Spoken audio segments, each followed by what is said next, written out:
கடலாமைகள். இந்த கடலாமைகள் இந்த முட்டையிடுறதுக்கு தான் அதுங்க கரையோரம் வருகின்றன. கரையோரம் முட்டையிட்டுட்டு மறுபடியும் அதுக்கு போயிடும். ஆக இந்த முட்டையிடுகின்ற இந்த ஆமைகள் எப்படி அந்த முட்டைகளை இடுகிறதோ அதை பாதுகாக்க வேண்டிய பொறுப்பும் கடமையும் நமக்கு இருக்கிறது.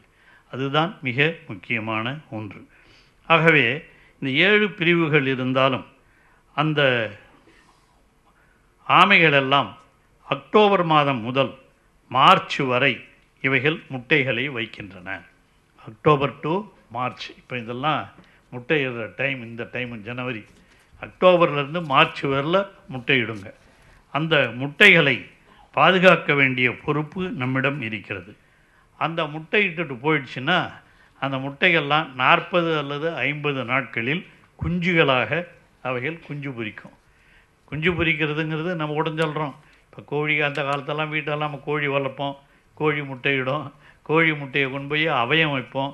அவயம் வச்சு 21 நாள் அதுக்கு அவயம் வச்சு அது முட்டை குஞ்சு பொரிக்கும்.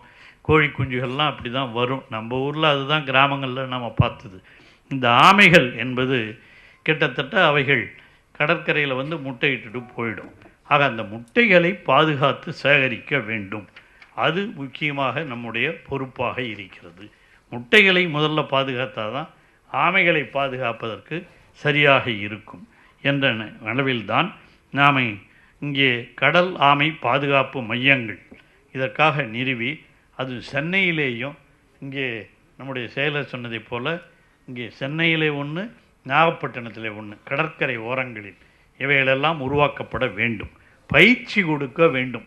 இவைகளை எப்படி பாதுகாக்கிறது, இந்த முட்டைகளை எப்படி எடுத்து வைக்கிறது, இவைகளையெல்லாம் பயிற்சி கொடுப்பதற்குத்தான் இந்த பயிலரங்கு இங்கே நடத்தப்பட்டு கொண்டிருக்கிறது. ஆகவே இதனுடைய முக்கியமான நோக்கமே, இதனுடைய முக்கிய நோக்கம் இதுதான்.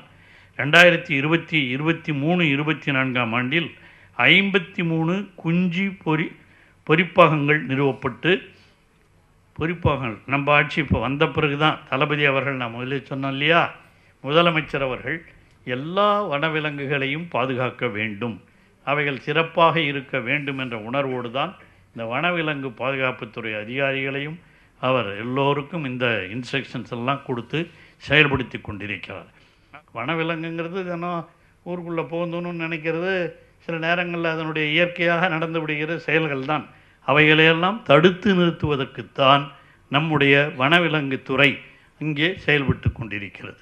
அதிலே பயிற்சி பெற்ற நம்முடைய இந்த பயிற்சி பெற்ற வனத்துறையை சார்ந்த மருத்துவர்கள் அவர்களெல்லாம் கூட அங்கே சென்றிருக்கிறார்கள். அவர்களும் அந்த வனத்துறை விலங்குகளை பாதுகாப்பதற்கான நடவடிக்கைகளையெல்லாம் எடுத்து கொண்டிருக்கிறார்கள். அந்த நடவடிக்கைகளையெல்லாம் எடுக்கின்ற இந்த அரசு, தமிழக முதலமைச்சர் அவர்கள் பேப்பரில் படித்த உடனே தான் டிவியில் தானே வருது, யானை வந்துடுச்சு போச்சுன்னா என்னங்க பார்த்தீங்களான்னு கேட்பார். அவருடைய அறிவுறுத்தலின்படி தான் பல்வேறு நடவடிக்கைகள் இங்கே எடுக்கப்பட்டிருக்கிறது. வனத்துறையை பொறுத்த வரையிலே வனவிலங்குகளை வளர்ப்பதிலே, அவைகளை பாதுகாப்பதிலே இந்த துறை மிக முக்கிய பங்கு வகிக்கிறது.